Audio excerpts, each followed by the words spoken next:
Welcome, everybody. Happy Monday to you. I hope you had a wonderful weekend. As you are coming in, just give me a shout out. Where in the world are you this morning or this afternoon, wherever you are in the world? I know we um, pull in people from all over the world. Okay, so today I have a very special guest. I love all my guests. Now, trust me, I do. But sometimes you come across somebody who has a unique strategy that you've never heard of. I mean, I've been marketing online for 30 years, almost 30 years. That sounds terrible when I say it out loud like that because I don't feel like it's been 30 years. It's like been a blink of time and in the a moment in time kind of thing. But like I say, sometimes you come across someone who has a unique strategy, and I'm super excited to have Jaime here today because I think she does have a unique strategy that we all need right now. Facebook ads are, I think, a necessity for most of us, and yet a lot of times as entrepreneurs we shy away from them and we think they're expensive and they don't work. Is that sounding familiar to anybody? Like, you're like, okay, well, I love Facebook. I want to do Facebook ads, but one, I'm not sure, or you spent some money. I'd like to hear your experiences with Facebook ads. You spent a little bit of money, but you're like, yeah, no, that's not going to work for me. They just didn't work. So our guest today is going to break down a strategy that she's using that does incorporate Facebook ads, but it incorporates a unique content strategy from content we already have. We create content all the time. And I say for content's sake a lot of time because we're not leveraging it very deeply or very effectively. So we're going to be talking about that today. We're going to talk about digging in and seeing what content we have, how we can leverage that content in conjunction with Facebook ads to create a community of raving fans. And they're ready to throw down that credit card when you ask for the sale. Who wants that? Raise the hand. Who wants that? Right? So I want to say hey to some people. So Trisha's saying, yes, that is my experience, expensive and didn't work much at all. Well, I bet you today we're going to change your mind on that, Trish. We're going to give you a strategy that I think everyone can use. We've got, wow, Tanzania is in the house. Wow, that's a little bit across the water, right? Good morning, Paul. I always enjoy seeing your face. So glad you're here. We have Jenny in the house. Cyprus, good morning. Good morning. Tatiana, what a lovely name. If you are brand new and have never been on one of my shows before, just drop in #new. I'd love to wave and say, hey, and I'll introduce myself real quick in case you don't know who I am. My name is Kim Garst. Like I said before, I've been in the online space, owned multiple online businesses over the years for almost 30 years. How we takes a moment. It's been a moment. And then I really love helping people generate more money in their businesses. That's kind of like my thing. I love to shorten the learning curve and help people get there faster. So super, here we have new, hey Linda, so glad you're here. And if you're watching on the replay, just type in #replay so I'll know and I'll catch you on the flip side, okay? A couple of little things that are, I guess, sort of little things, maybe big things. If you know somebody that would get value out of this, if you know a content creator or you know somebody who wants to build a connected community of buyers, then can you just tag them down under or sprinkle it out into the social world wherever you are, and excuse me, and let them know that we are here and this might be something that would be interesting to them. And don't forget, if you love something, share those little, emojis. We love them. And last but not least, we definitely love our giveaways. So I'm going to share our #aha strategy and how you can win two things. We've got two prizes today. One is a mug. And since we're talking Facebook today, I thought it was appropriate that we do a Facebook mug. So we're going to do, I don't Facebook stalk. It's called research. That's exactly what I do to my kids. Like, I'm not stalking. No, I'm just looking around, right? I'm just doing some research. So if you love the mug, I'll share the hashtag or how you win the mug in just a moment. And then the other giveaway is the Be Happy t-shirt. These are straight out of my brand new store. So I'm super excited about the store. And these are going to be the two giveaways that we're going to do today. And you win by using the hashtag AHA. Okay. So if you hear something, you're like, oh, that's awesome. I didn't know that. Drop in what it is. Okay. Or if you hear something that you knew, but you needed to hear it again, drop it in using the hashtag AHA. That's how we choose the winners. So I have someone on my team in the comments. She grabs all those AHA moments, puts them in this little spinny wheel, and then we draw for the winners at the end of the show. So you do have to stick around until the end, but hey, if you want to win these amazing, awesome things like the mug or the Be Happy shirt, then you definitely want to be here and stick around. Well, you want to stick around besides that, because I promise we are going to have an amazing, amazing show today. So real quick, I want to give a huge shout out to our amazing sponsor, Restream. Restream is my new go-to platform for live streaming to multiple social media channels at the same time. Right now, we're live on Facebook, Twitter, LinkedIn, and YouTube, and a few Facebook groups. They have a super easy to use interface for doing cool transitions, bringing up comments and customized text on the screen, and seamlessly bringing on guests like you're going to see in just a moment. You can also brand your live shows with cool show overlays. In my opinion, this is just the perfect platform for new and experienced creators alike. And you can use the link that we have in the area down below to sign up for free and get a $10 off of your very first month.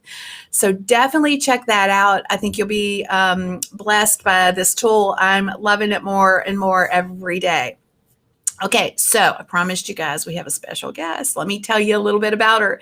So Jaime O'Connor is a digital strategy nerd. I love that. Like, so am I. I love that. Who is dedicated to helping brands understand their growth opportunities in the digital landscape. She and her team help clients monetize their content in a way that never burns out their audiences and creates raving fans by ditching the funnel and creating a fan-powered flywheel. She is on a mission to educate up-and-coming brands with the knowledge they need to level up and play in the professional arena. Wow, like, right? What is a flywheel? So I promised y'all. So come on in, give a big hand, put your hands together for Jaime. Hey, Jaime. Hi, I'm so excited to be here with you today. This is so fun. I am so excited that you're here. Like I shared earlier when we were doing the little intro, it's very rare that I hate to say it, sounds so egotistical when I say this, that I have seen it all. Like, everything's, and I've frequently said that, like, there's nothing new it's nothing new. It's just a spin on something old, right? And I think that is probably exactly what you have done. You've come up with something new, named it something cool, but it fits. Right? It fits totally. I love that. Can you share just a little bit about your background? Like how did you get started and all this? I want people to kind of get a feel for who you are. Sure. Well, the thing that I say first always is that I am an entrepreneur to my core. I joke that I started my first business selling scrunchies in the 4th grade, trying to get my friends to like use their lunch money and buy my scrunchies that I was sewing at home. So I have always been somebody that has been fascinated with business and growing business. And I got into marketing very early, and that led me down this path of now starting my agency. But leading up to that, I had 2 of my own businesses that were very successful, an e-commerce business that burned all of my life savings, and have been also on teams that have grown to 8 figures. So had a lot of experience in different ways. being client side, which was a huge reason why I decided I wanted to start the agency, because I never really found a partner that met me where I wanted to be and wanted to take whatever company I was either building or working on in a way where I felt like I had a partner. And I wanted to create that for small businesses to feel like they have someone that really believes and understands where they're at within their business, not just like only stays in their marketing lane. So good. So, oops, hang on. I always hate when I hit the wrong button. So, and I have a quick question, because when we were in the green room beforehand, before we went live with you guys, we had a really fun conversation kind of thing going on. And so I thought I would ask real quick, have you guys ever formed an impression of someone based on their appearance or their looks or their voice? Like I was telling Jaime, I said, before we had the internet, there was just the phone, and you'd okay, is that person old or young, or are they tall or short or whatever? You'd form impressions. So we were talking, she has a new 9-month-old baby, and we were talking a little bit about that, which brought this up. So my question to y'all is, what do you think? Is Jaime tall or is she short? I know this is totally off topic, but trust me, this will be fun. Everybody will get a real interesting, it's fun. We had a big chuckle out of it. Yeah. So let me know what you guys think. We'll move on, but let me know down under. So Andrea's saying she is tall. Okay. So look at this. Elle says super tall. So Luvina says tall. Okay. So Maria is saying talk. I think she meant to say tall. So overwhelming, everybody says tall. Okay. So I thought the same thing.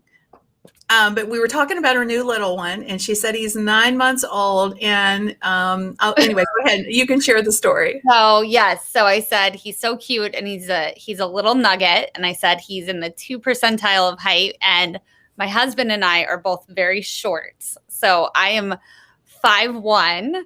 And this is funny because this is not just an internet thing. I've had this at conferences too, where, you meet people, but you're sitting around a table and you talk for an hour and then stand up and people are like, oh my gosh, I didn't realize you were so short.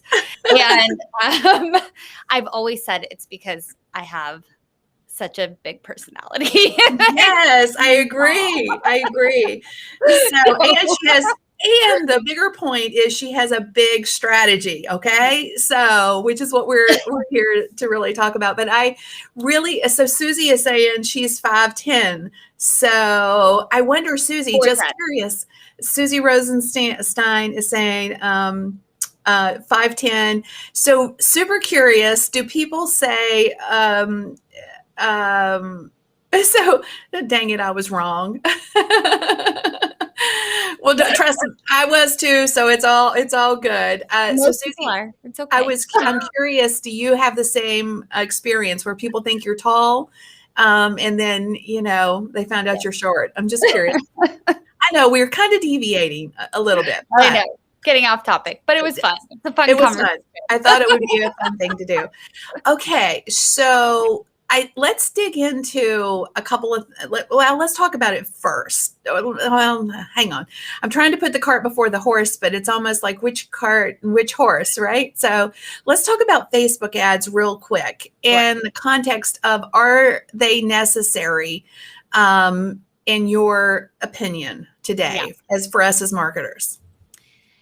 So I actually have a little bit of probably a contrary opinion to most Facebook ad managers out there. And this is likely because I've been so much on the client side. I absolutely think that Facebook ads are incredibly valuable and can make a huge difference for businesses. But I also believe that you should utilize them to accelerate your marketing and accelerate what is working. There are ways that you can use it to test and figure out if what product you're selling is going to work within the market. But Facebook ads place to me is to put fuel on the fire and really accelerate what is working really, really well for you. So if you're marketing organically and you're starting to really pick up steam and you've got a lot of people that are interested in your product, that is, to me, a really, really good sign that Facebook ads could work really well for you. But if you don't have that, then there are strategies you can use to absolutely start to build up audiences to sell to and figure that out. But if you don't know what you're doing, you can burn a lot of money very quickly. So I love that answer because I agree. I think that Facebook ads are great if you and I think that's the core of what we want to talk about today is the content piece. Like if you have content and what's working well, then it's smart to maybe spend a little bit of money with Facebook ads. But I loved what you said about the fact that what if people don't have that yet? So I want to dig into that because I think a lot of people create content for content's sake. And I want to talk as we dig into the whole flywheel concept. I'd really like to help people that don't know exactly what type of content might fit into this. So really talk about that part of it. So let's talk first about what is a content flywheel? What does that mean? I know it's a broad question and we'll dig down into it a little bit more, but what is it? Totally. Well, so first of all, I don't want to say that the flywheel concept is mine. I think just like you said in marketing, we all kind of figure out what's working and repackage it in a way that is going to work for us and hopefully work for other people that what we're looking at or doing resonates with. The flywheel concept actually comes from Jim Collins, who wrote Good to Great. And as a business strategist, I love him. I think what he has done with so many people is amazing. And it really is a business strategy to be successful in business, but you really can take it and put it into different areas of your business. And for me, what I've been doing with my clients is taking the idea and putting it into their marketing and their advertising strategy in a way that will not just do client acquisition, but actually do client acquisition that turns them into big engagers, that turns them into raving fans, that then turns them into repeat buyers. And those repeat buyers turn into raving fans again and just keep driving the flywheel, essentially. The idea is that you're not just trying to acquire new customers all the time. You're trying to acquire new customers and turn them into people who are going to be your biggest evangelists that will then drive more people in so that beyond just your organic marketing that you are doing yourself or your advertising strategy, you're continuously getting more and more people, the more you drive more people in. And that's kind of the idea with the flywheel is that it takes a bit to get it going, but once it starts moving and once it's working, the more you put into it, the more fuel you put in through things like advertising or really good organic strategy, like a marketing show, you're going to start getting more and more people, and it's going to just start pushing itself and get bigger and bigger and bigger. Okay, so question, who doesn't want that? I mean, think about it. Like, visualize this. I was visualizing this in my head as she was talking about it, and I talk with my hands too. So it's like, if you're thinking about it, we always feel like we have to get the next customer instead of taking care of and nurturing the existing customers that we have. But even outside of that, like, it's a touch point. Like, you bring somebody in, you hate to say they're on the wheel, right? They get on, think about it like a Ferris wheel, maybe. They get on and, at every touch point, they continue to build that know, like, and trust factor with you. And then, they turn into a raving fan, or more specifically, like if you're thinking about it in the context of social, they're engaging with you on social and that kind of thing. And then, when you ask for the sale, they're way more likely to be that person.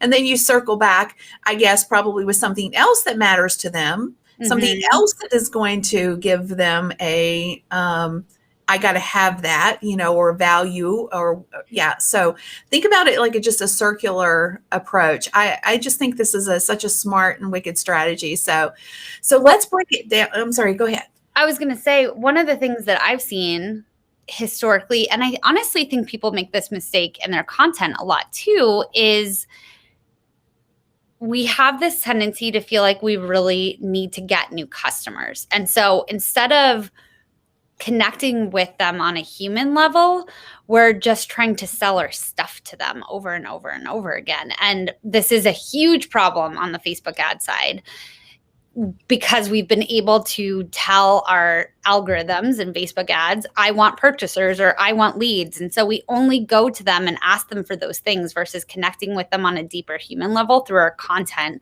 and who we are, or what our story is within our businesses. And the funny part about this is that as humans ourselves, we get really caught up in having to talk about the sales piece, and it feels very sleazy to us, and we don't want to do it a lot of times. But there's actually this huge opportunity to create more customers by being more human ourselves and just talking about our story in a way that is going to resonate, or talking about why we built this company in a way, or why we created this product, or why we're wanting to support our customers in a certain way.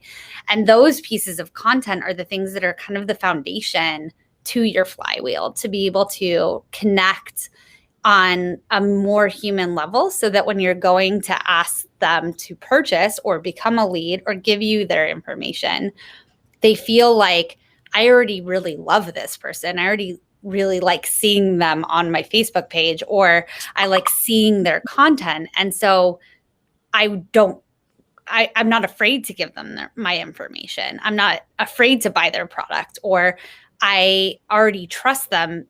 It's not even a question in my mind. And those are such important factors that I think so many of us feel like that kind of tension about sales. And it doesn't have to be that way if you think about it as not just trying to constantly acquire customers. Yeah, I think that you're exactly right. More and more people are talking about this, which is kind of it's kind of weird, because we know it as individuals. Like, we do not like to be sold to. I told this story last week where we just bought some new living room furniture, and we walk in the door, and like there's 3 people lined up, like I guess they take turns with the prospect that walks in the door. And I'm like, guys, we're not even hardly through the door. We haven't had a chance to look. Don't mess with me. Okay. Don't mess with me yet. So it's kind of like that. I think that super similar. Yeah, we got to be human with people, and we've got to let people know. So let's break down the content piece first. Like, you just talked a little bit about it, but let's dig into it a little bit more. When you're trying to work with a client or help somebody, whether they already have existing content or they don't, what is the very first thing? Is it that relationship style content where you're talking about your product or service and why you did it, or what does that look like for somebody who wants to do this? Yes. So I'll start with somebody who doesn't already have content, because somebody who has content, that is a little bit of a different kind of path that we go down. But someone who doesn't have a ton of content, we start with giving them kind of a list of how to break down what kind of content to create. So I know someone asked, what type of content are we talking about? So first and foremost, video to me is the foundation. And there's a reason for that on the Facebook ad side that we can get into.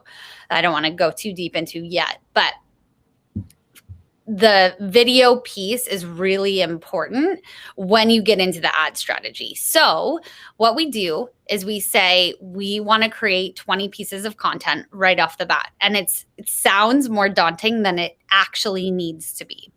So first, we want to look at your frequently asked questions. So writing down the 10 frequently asked questions that you get from your clients or customers on a regular basis. Now, this can work with physical products, or it can work with digital products, or if you're a coach or consultant, because all of us have those frequently asked questions that we get from prospects on calls or on Facebook when we're doing lives, wherever we're interacting.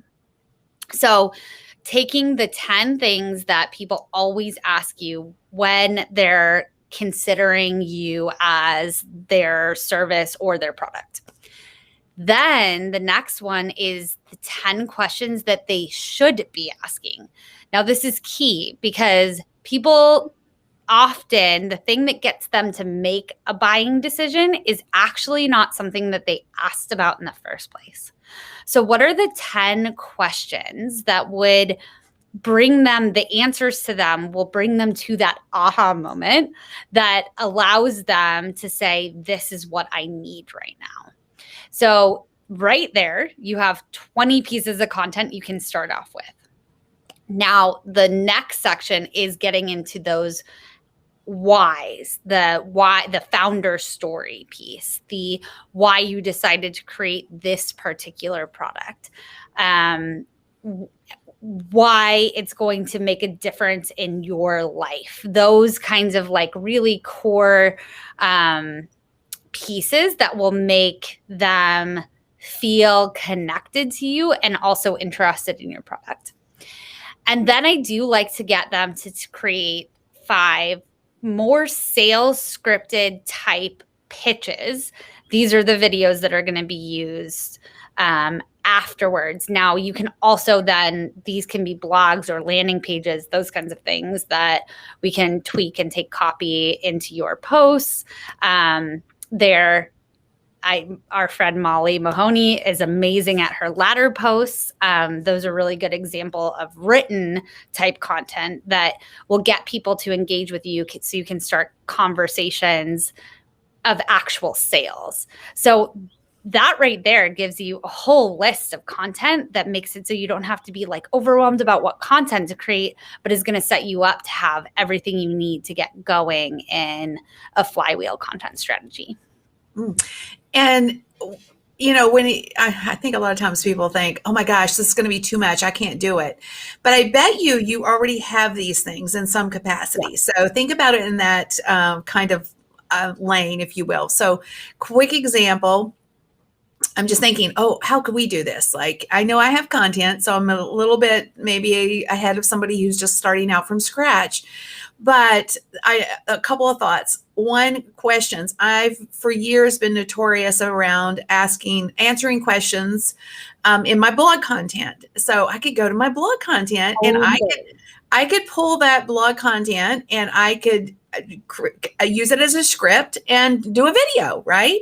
Mm-hmm. I could go to my FAQs on my sales pages because I get those FAQs all the time. Like, you know, we try to answer the commonly asked things like, is there a cancellation policy or, you know, is there a refund? Whatever it is, you know, answering those questions. And then you have, this content doesn't have to be massive. Is that correct? Like if you're, I mean, what is kind of the perfect size? Yeah, totally. So this actually also goes to somebody who's creating content and how you can further utilize these 20 to 30 pieces that I just talked about. So we do run full-blown webinars as ads, and that gets into the ad strategy side of things where we're getting people to watch like 60-minute webinars for $1 of 100% video view. So that's often cheaper than what you would have to pay for a lead. So that is something you can do. So if you have webinars, if you have like full-blown video sales letters, you can actually run those as ads. But on the other side, 30-second, 1 minute, 2-minute videos, those are great. And what we actually do a lot is, especially for someone like you, Kim, we would dig into all of your content and we would find value bombs.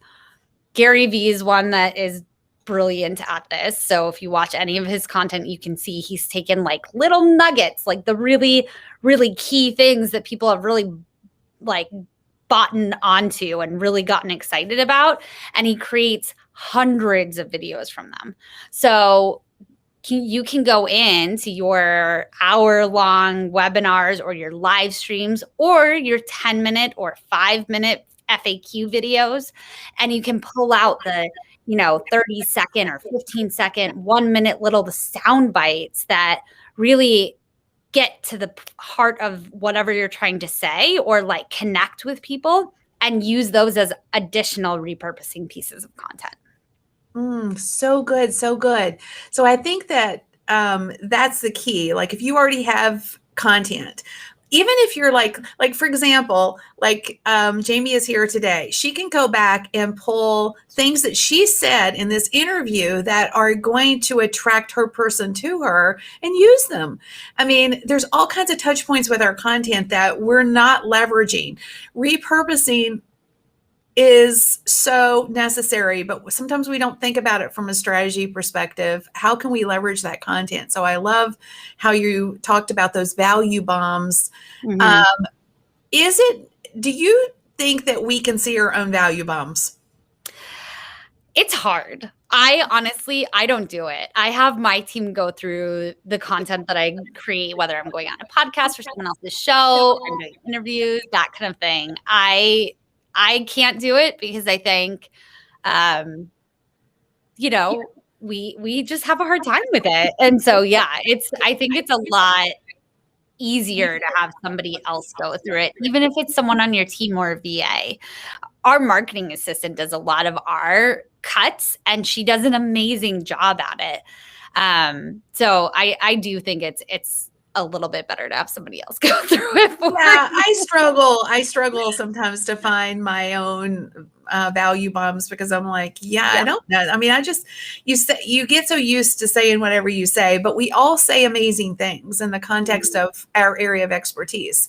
And if you think about it from that perspective, it can really help you. I used to call them tweetable moments, but this is a little bit I bigger. love that.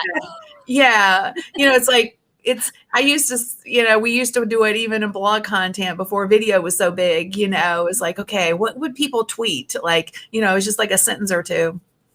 So go ahead. And I think that taking little bits of your blog content as your written posts too, I mean, all of those things and repurposing, it really provides a lot of length to the stuff that you're doing. Like you can really use it over and over. And I think that also is one other thing. And again, it's funny because he has just built himself a really amazing platform. Whether you like his content or not, Gary Vee has done a really good job at this. And I use him as an example when I talk about when you're thinking about your content. Pick 3 to 5 pillars that you just repeat in different ways over and over and over and over again. If you look at him or anyone else that you're seeing a ton of their content, you're probably going to recognize that they're saying the same thing over and over again. And unless you actually paid attention, you wouldn't really notice that. I had an old boss. I was the marketing and operations director for the USA Pro Challenge, which was an international bike race.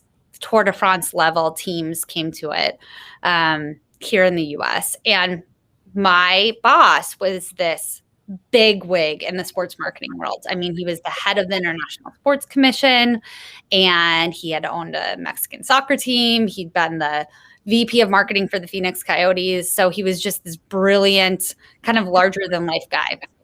And I remember one time he said to us, always remember that the moment you are sick of hearing our message, our story, somebody is hearing it for the very first time. So if we repeat the same thing over and over again, right, the same 3 to 5 really core pieces of content, that's going to get where people are like, I know this person for this, and I know I can trust them for this. So we have a tendency to think, oh my gosh, I've said this over and over. People must be sick of hearing it. The only person who's sick of hearing it is you. So good and so true. Content, a lot of times people are like, okay, well, how much do you give away versus, how much do you hold back and charge for, And it's the same concept in the concept or from the perspective, I guess, maybe that's a better way of saying it. I always say you can't outgive your community. And, if you leverage your existing content, you say it over and over again. Lots of times we need, even though we hear it, and we need to hear it over and over again, it's just it's just a fascinating thing. One thing I was going to share real quick, going back to something you said, and we're doing this, and I'm not exactly sure how it's going to work just yet, whether it's going to be a solid strategy, but it fits into exactly this content flywheel concept that we're talking about, where I'm just going back to existing blog content. Like if I've got 5 ways to do X, right? And I'm creating a video for each step, each 5, and then I'm using those as like feeder for the next one. Yeah. So if somebody loves the content in 1, then I direct them to 2, and so it's like I'm creating a binge-worthy piece of content, but they're 5 individual pieces of content. And I think that's kind of what you're talking about too, is how do you take existing things and leverage it? So when it comes to comparing a flywheel strategy to a sales funnel strategy, everybody's all got to have a sales funnel, got to have a sales funnel. And sales funnels seem like, oh my gosh, I can't do a sales funnel. Like a lot of people just get overwhelmed with the sales funnel concept. Yeah. So how does it stack up? Are they and do they play nicely together? Is there any crossover? Totally. Yeah. I mean, in reality, a sales funnel can exist within your flywheel. My whole idea behind the ditch the funnel and go with a flywheel is more that the funnel isn't actually setting your foundation for real growth, because it is focused almost entirely on getting the new people in the door. And one of the things that classic business strategy and is just absolutely true is that our best way to actually have growth is to have really good retention and have those people be raving fans, while also having them drive new people in.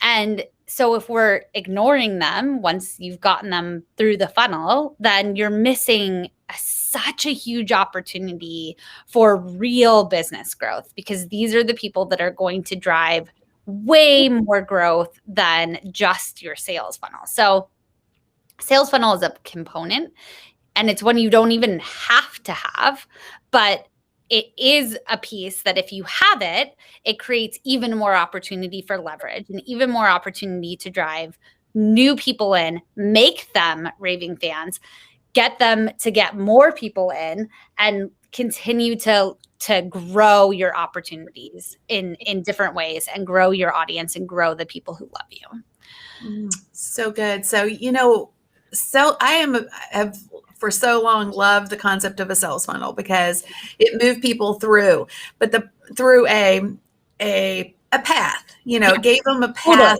to, and I was like, oh, this is so good. And then I realized that so many entrepreneurs didn't have a nurture sequence on the backside of their funnel. It's so true. But you've just bombed. I mean, you spend all this money, if you're spending money to send traffic to a funnel, or assuming that you are driving traffic to a funnel where they already have a know, like, and trust factor with you, there's a different element there. But most entrepreneurs don't know how to nurture their communities once they get their buyer or their prospect, depending on how they come in to your ecosystem. So that's a problem. And that's, I think, one of the core reasons that this content flywheel is so intriguing to me, is because it is a built-in nurture sequence. Yeah, exactly. I mean, do you agree? Am I off? Totally. And so the thing is organically, anyone who's doing a lot of organic, they're in a way doing this because they're engaging with their people. It's then taking that, and one, you can do this at the same time. You can start to build the content if you aren't already there, if you're not already very active organically, that's okay, because we talked about some opportunities to be able to create content that way. But the amazing thing is on the ad side, if you do this kind of strategy, is that you can use this content, nurture your audience, create know, like, and trust, and do it for literally cents on the dollar every month. And the goal is that you're having people through a paid strategy see somewhere between 3 and 7 ads a month that are purely value-based, authority-driving content that gets them to really feel like they're building a relationship with you and they're learning a lot from you. So they're seeing 3 to 7 different ads that are all value, and it's nurturing them, whether they're already a customer, they're getting to know you, they're thinking about a second purchase, whatever place they are, they're still just seeing the things that are humanizing you and creating a relationship with you. And like I said, I have seen with some of our clients, we've seen people get under $1.50 sometimes for entire webinars. We'll see 20-minute videos for like 10 cents. So you're getting, if you have 5 to 7 videos and they're between 2 minutes and 15 minutes, you're paying $1 maybe to have your potential customers, your existing customers, all of those people within your flywheel every single month, just continuing to engage with you so that whether you have something to sell to them right then or not, they are ready to buy when you're putting that thing in front of them. I'm so glad you broke that down. Now let's talk about it a little bit more, because what if, let's assume that people have some content and they're going to start with this strategy and they're going to layer on some ad spend to start to nurture that community and get them ready to, let's say it takes, I don't know how long. That's another question. We'll dig into that one in a minute. How long does it take to nurture these people before they're ready to buy? But how much money do you think it would take for somebody to get some decent traction? What kind of budget would they need to leverage to, make this content flywheel work for them? So you can really start at $5 to $10 a day without a problem. So Okay. Whoa. Say that again, because I want people to hear this. It does not take a lot of money, especially with videos. That's why, you stressed videos before, but I wanted to really key in on that, because video views are, I think they're, they're cheaper on Facebook, and I'll let Jaime talk about this a little bit more, but they're what I call the fastest path to the know, like, and trust factor. Totally. And you just can't beat it. So anyway, you don't have to spend a lot of money, y'all. You can do this with a very small budget. Okay. I'm going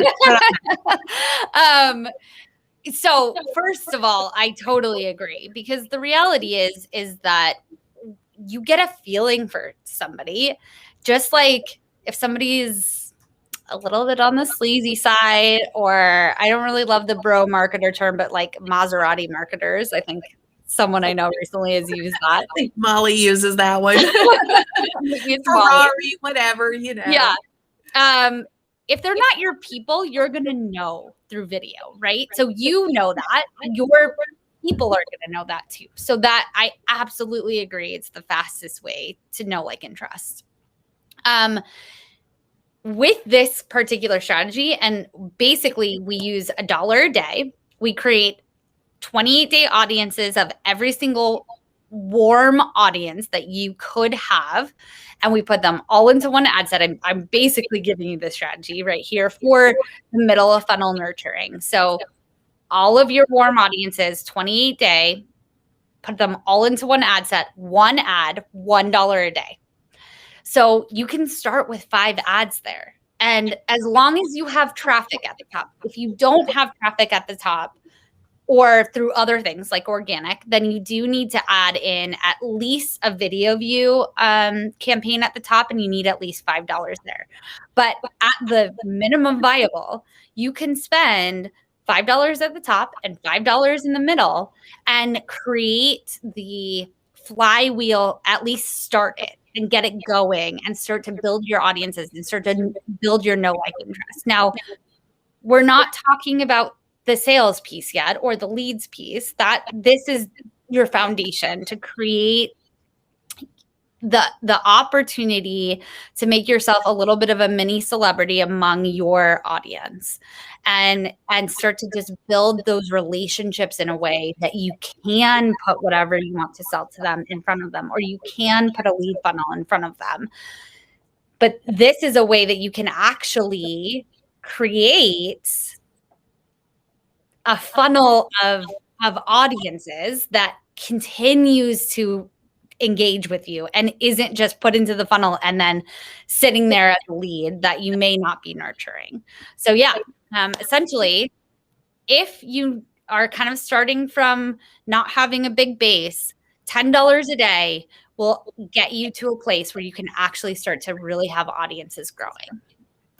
And I know when we spoke before, you shared a story of a customer who you're using the Flywheel. And I know you have an agency, so you do this for others. And we're going to tell you guys about that in just a moment, so you can connect with Sarah. I'm sorry, with Jamie. Goodness, where did Sarah come from?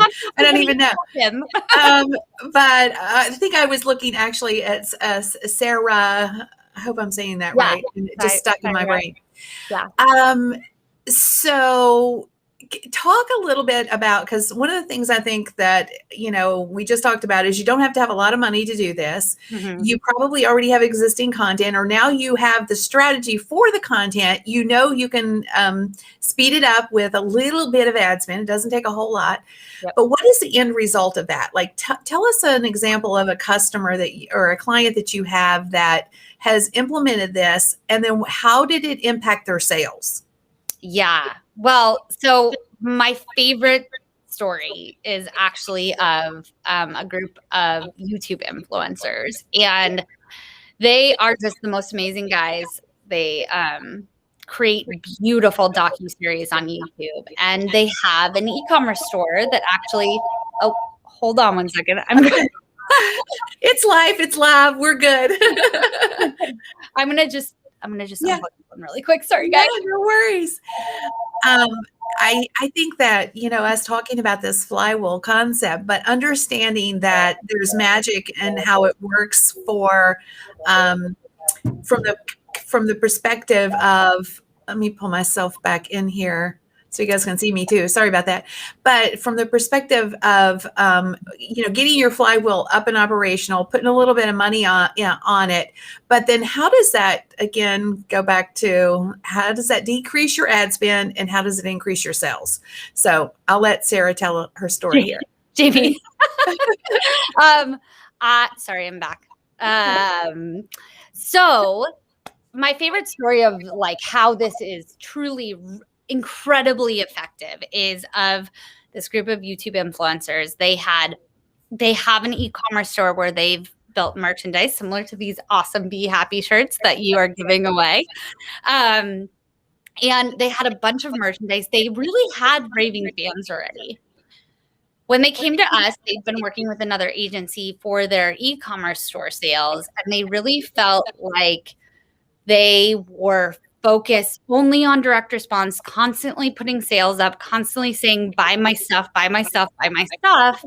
And these guys had put their life's work into creating these beautiful pieces of content that they felt like on the other side, the ads were just like burning out their audience and making them feel like you're just always trying to sell me things.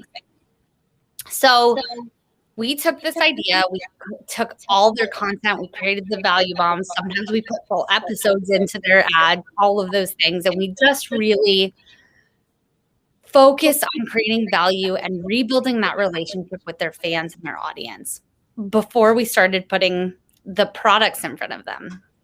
Well, as soon as we started putting the products in front of them, people were buying without sales, without discounts. And over the year that we worked with them, first of all, the first Black Friday we worked with them, we doubled the ROAS of the year before. So the return on ad spend, for those of you just getting into ads. This last year, after having done this concept, this flywheel concept for the last year, where we really nurtured their audiences, we built these huge audiences of people that were watching 20-minute long episodes. And then by Black Friday, now, just to be clear, we did have products being sold to the people who were engaging the most all the time. But when we got to Black Friday and we have this huge sale to be able to put in front of all of their audiences that they've built, they ended up with 30 times return on ad spend on Friday. They ended up making the same amount of money that they made from Friday to Monday on Friday. So Friday to Monday in 2019, they made that amount of money on Friday this last year. And it was all because their audience just wanted what they were putting in front of them, because they had focused first. We had focused first on putting the ad spend into building the audiences in a way where people just loved who they were and didn't feel like they were constantly being sold to. And to me, this is like the huge reason that it works. We ended up with, I think it was something like a 50% return rate. Half of the revenue came from 50% of people who'd purchased before. They'd been being nurtured all this time, not constantly being resold to. And 50% came from brand new people who'd been being built up in this audience.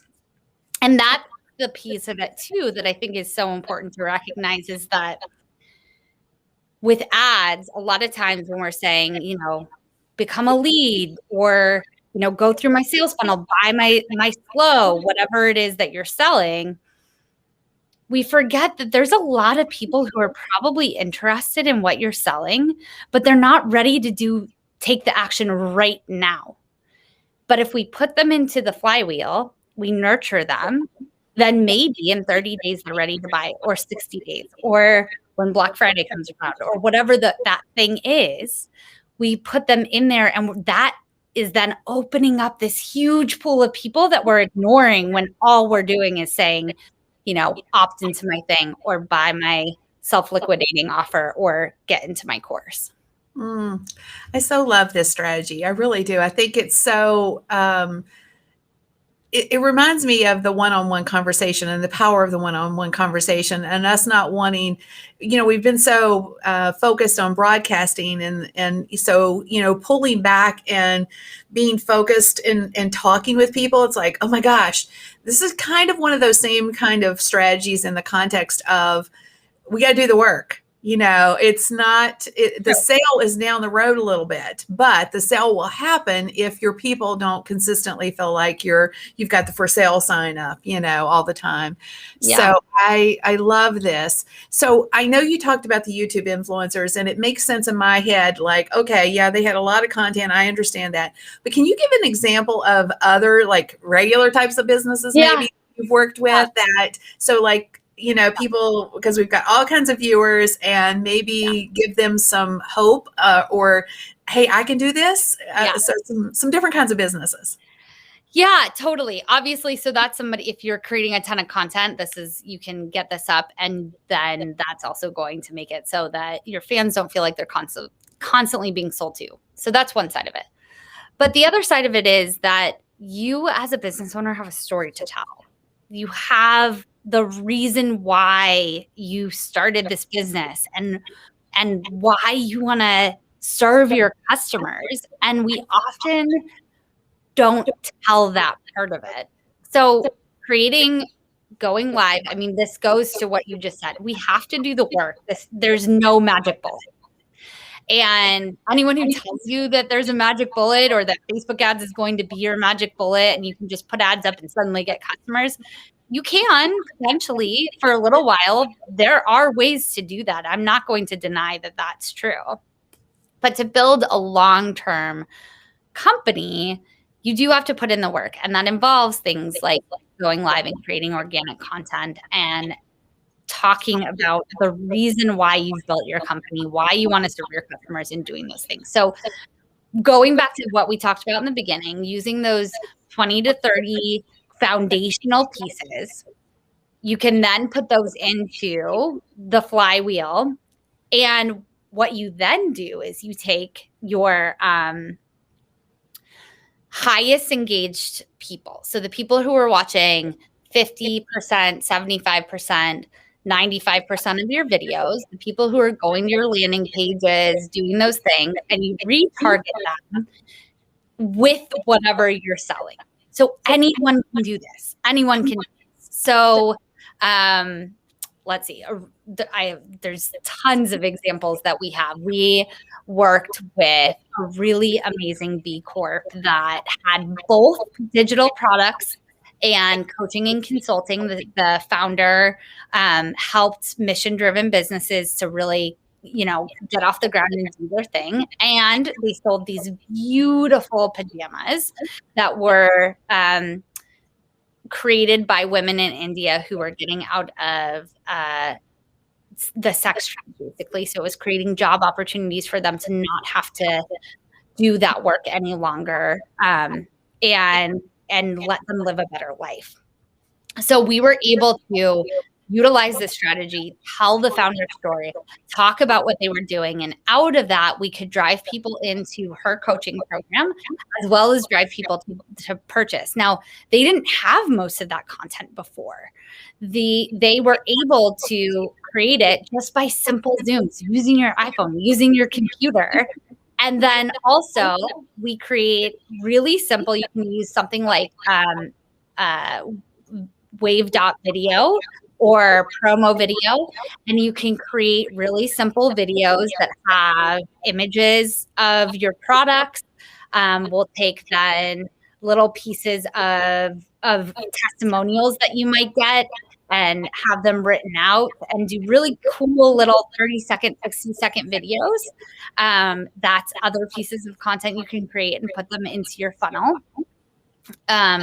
You can also do things like if coaching, consulting, or product can use things like video ask. And I really like using the story brand. There's 6 questions in story brand that you can put in there and then send them to your customers, and it guides them through answering questions. And then you have all these little nuggets that you can put into your videos. So you can put a customer testimonial and then a little video about why you love what you do and why you serve your customer, and then another video testimonial, and create a 60-second video that you can run in your ads or run in your organic. There's so many really creative ways that you don't have to have like big money on production and still do this really, really well. And I think that's the key is, we have more resources today at our fingertips than we have ever had. Like, a lot of my passion is driven from my early struggles in my business because there were no resources then. It was 30 years ago. There was no YouTube. There was no, Google machine. So, you had to just dig in and figure it out. And now it's so much easier for entrepreneurs.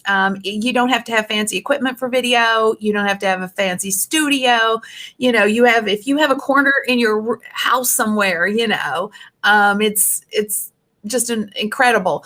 So while we're choosing our winners, I know we'll get those.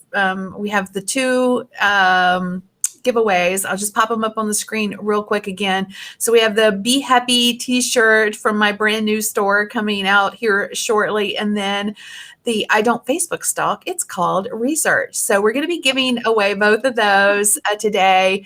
So while we're picking the winners, Jaime, tell everybody like where they can connect with you. Like I know one gal is like, okay, do you teach people how to do this? And hey, y'all, before I turn this over to Jaime and let her explain what she does, if you have a team, she'll teach your team how to do this. Yeah, that's true. She'll do that for you, or she'll teach you how to do it, or she'll teach your team how to do it for you. Anyway, so Jaime, tell everybody how they can connect with you, etc. Totally. So, oh my gosh. And there's been so many great questions. So I would love. And we can circle back to those too, if you want. Okay. Yeah, for sure. We can do that. So inspiredfocus.live/Kim. I am actually in the process right now of creating a course that you can do yourself. to walk you through all of this stuff. And you guys will be the very first people to get access to it. I haven't actually put this out anywhere else yet. So you guys will be my beta testers. I'm very excited about that. So if you go there and you put your information in, you're going to be on my list to be the very first people to access that. As soon as I get it done, I'm actively working on it right now. And then through that, I'll also have your information and can send you some other things like the Done With You program that we have, or if you are interested in actual agency work where we do it for you. But I am super, super excited to get this information out in a way where you guys can do some of it. So inspiredfocus.live/Kim. That's very special for you guys on the show. So I made that page for you guys since I figured everyone who is so engaged with Kim are amazing people. And I want you guys to be able to check out my stuff and give me feedback so I can improve it after I get it out to people. So you guys will be the first people to get that. Yay, awesome. Yeah. Awesome. Yeah. Well, you're right. There's some amazing people here. A lot of people come each and every week and listen in and tune in. So one thing I wanted to say real quick, because I think this sums up everything that Jaime is about in the context of the Flywheel anyway. Yeah. If you guys had like just 100 people that purchased every time you rolled something new out, what would that look like? Think of it in the context of getting your 100 people. Like if you put together a flywheel where you're constantly nurturing people, you're 100. You don't even need that many. But think about it, because a lot of people teach that 100 model, right? If you have 100 people who buy every time you throw something out the door and say, hey, this is for sale, if it's a t-shirt or if it's a course or if it's a service of some sort. I mean, in some cases, if it's a service, we can't support 100 buyers, right? But the point is, if you had just 100 people that were consistently your raving fans, whether they referred you to other people or whether they purchased from you every time, they connected, they engaged with you all the time, what would that be worth to you? Mm-hmm. Right? So winners, we have a winner for the Facebook stalking mug is Laura Antley Wynn and Susie. Oh, I'm so glad Susie is the winner of the Be Happy t-shirt. Now, our winners today, if you guys will just go over to kimgarst.com/winner and drop in your details, we'll get those ordered and sent to you ASAP. Now, I know we had some questions, and if you want to hang out and hear a little bit more from our amazing guest today. She's willing. I'm always cognizant of everybody's time, but if you're okay with answering a few questions, of course. Okay. Yes, for sure. Yeah. So what did you, let's see. Here's Susie says something here. She says, I have 100 plus blogs and almost 200 podcast episodes, right? And so you're not the only one, Susie. I feel like I'm like, totally, my brain's going in 50 directions because I'm like, what can we do? What would make the most sense? And you and I have content. We just have to figure out how to use it more effectively. True. And podcasts are one, people don't think about how much content that is. And you can create most of these easy video softwares like Wave.video has the ability to create a little audio kind of look and feel where you can take little gold nuggets from the podcast you were on and create 1 to 5 minute videos and use the little audio thing. That is a video on Facebook, which means you're creating video views and you're putting out this great piece of value bomb for people to hear all of the things and your knowledge, your authority, and build trust. Use the little audio thing, put captions on it as it's going, and then it's a great video. It's a great piece of content to put out. So simple. You don't have to get on camera if you don't feel like it. Or if you wanted to, you could take, you could take that transcript, Susie, and go back and do short little videos, or like what I'm doing right now with Jaime, which is what I'm a huge fan of, is having a live show where you're doing the interview live, which is a different experience and different types of people will watch this versus, people who will listen, but strip the audio off of it after you're through, clean it up and use it as a podcast. So, then you have both formats. You have the video piece and then you have the audio piece as well. So just another little thing. So what was some of the questions you saw? So, well, here's one thing that I think someone did kind of ask a question a little bit more about the flywheel. And one of the things I actually didn't mention that I think is really important to think about with kind of the flywheel concept is that, well, okay, actually, I'm going to read this little quote that is from Jim Collins, and I think it'll speak to another really amazing opportunity that is part of this. So one of the things he found was that in the companies that are truly great, that last a long time and have built this amazing foundation, is that there's no single defining action. There's no grand program, no single killer innovation or lucky break, no miracle moment. Rather, they have this giant heavy flywheel that's turning, and it's continually drawing people in, nurturing them, creating these amazing opportunities to continue to grow and keep people there. Amazon is one that they are like the defining flywheel, right? You always go back to them. And then the people who buy put in comments that are reviewing the products, and then that is getting people to buy. And then it keeps going around and around and around. So one of the things about that is that there was no major thing that happened, but all of the things that are happening continue to allow you to grow. When I think about this in the marketing concept and in creating content, I think about the fact that by utilizing a strategy like this, by having a lot of pieces of content that are continuously nurturing your audience, that also is the opportunity to put in new ideas or new things that you might want to put in front of them or sell to them in different ways. And you can put it into your flywheel, see how people react to it, see if people want it. If they start to react to it, you can put a little bit more behind it.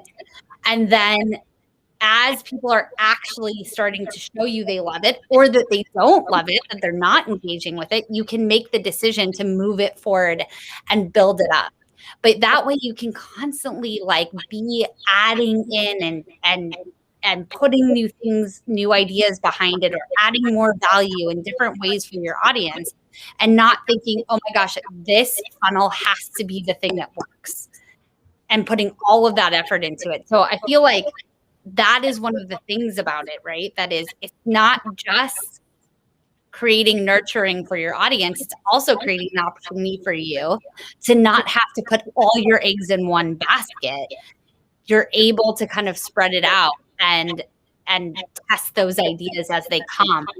And then when you see that something is really working, it's like, okay, that's the thing that we're going to really get behind right now and start creating all of this other content around it. Okay, I think I needed to hear that. So, we always try to we try to narrow our focus, right? And to your point, we tend to sometimes put our eggs in one basket. Mm-hmm. Like I've seen a lot of people say, okay, I'm going to teach Facebook groups. Okay, and then something changes on Facebook, or I'm going to teach, as people have courses on Facebook pages, right? Or in like Facebook has changed the Facebook pages all up in there, this past week. So all that's changed, right? Facebook ads, like they ever change Facebook ads. The point is that sometimes when you silo yourself, you can, shoot yourself in the foot a little bit. Not in all cases, but in some cases. But what I think is really interesting about what you said is that, it's more about putting the content out there and making your content work for you. Mm-hmm. And that is probably one of the biggest struggles that entrepreneurs have. They create content, but they do not milk it. Mm-hmm. And we need to start milking it. We have got to make that content constantly be in the attraction model. Yeah. You know, we get siloed even with that. Like, I'm just thinking to myself, I'm like, I'm a little siloed because I think, okay, my blog, which I've been doing forever, brings in a lot of traffic, but I'm not leveraging that blog content either. So I'm like, oh my gosh, I needed to hear what she just said. I hope some of you needed to hear it too. Yeah. And, it is like, so testing different ideas in different ways, but it can be around one big idea. Sometimes we have to say it in different ways for it to connect with our audience. And so much of the time, I see it over and over. People are putting like all this effort into one landing page or one kind of copywriting or one piece of content. And then if it falls flat, then we feel like deflated and feel like, oh my gosh, that didn't work. And so what if we can, without as much effort, kind of test the different ways to put that in front of people and concepts and focus on the 3 to 5 pillars, but look at how could I connect with them in different ways? And okay, this idea that I just did is starting to take off. I'm actually going to now put more focus into that versus like all the eggs into one basket, one landing page, one thing that like we hope is going to work. Instead, like really trying to do it one step at a time and figure out what is working, what are people really connecting with, and then making the decision to obey. So in other words, throw the pepperoni at the wall, not the whole pizza, y'all. Okay? So let's just throw one little small thing. So quick question. I know we still have a lot of folks with us. So question, would you guys like to have Jaime back on the show later to talk a little bit more about this? Or would y'all like to explore Twitter Spaces? We could invite Jaime over there. I mean, I got lots of ideas. Super fun, yeah. But she's amazing. Is she not amazing? I've been so excited to have her today. And please connect with her. She's put the page up. I'm going to drop it back in for you guys one more time so that you make sure you go sign up, be on the wait list, because I think you're going to be so blessed by understanding. Well, we just touched on so many things today, but touched on it. Like now there's still a lot of the how and what is that going to look like for you and your business. So, but the moral that I really want you to leave here with today is the content is that your content is gold. You just have to figure out what is going to work and resonate the most with your community, and then leverage it to build audiences that you can long-term maybe put a little bit of money, $1 to $5 if you've got that. And if you're not spending that kind of money on your business already, you're wrong. And then if you have just that much, then you can really find your 100 buyers, your 100 people that will consistently buy from you over and over and over again. Yeah. And that's going to be it's going to be a game changer, because then you're not searching for the next buyer all the time, y'all. So totally. Jaime, thank you so much. For being oh my God. So much fun. I would love to come back anytime. All right. Well, we will definitely put that on the books for sure. I want to say hey to everybody that's here with us live, everybody that's on the replay. Thank you guys so much for being here. I know time is our most precious commodity, and the fact that you're here and spending time with us is greatly appreciated. Thank you so much. So take care of yourselves, stay safe, and God bless.